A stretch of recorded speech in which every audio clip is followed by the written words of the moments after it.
Туғаннарың үшін яратам. Күкіреп, яшіп яуғам, яңғырларың үшін яратам. Бүйік татар шағиребіз Абдулла Тоқайның «Туған ауылым» исемлі шиғыры. Тау башында урнашқандар біздің ауыл. Елғасы бар, яқын біздің ауылға ол. Ауылыбыздың ямін, суын тәмін білем. Шуның үшін сүйем, жаным, тілім білем.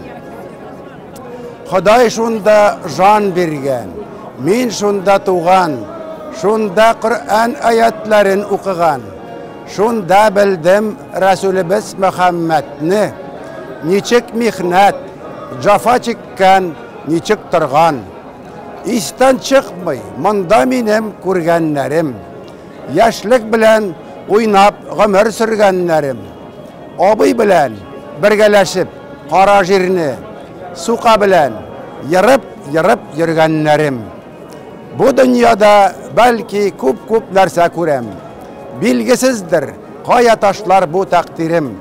Қая барсам, қая тұрсам, нешләсәм дә, хәтеремдә мәңгі қалыр туған ауылым.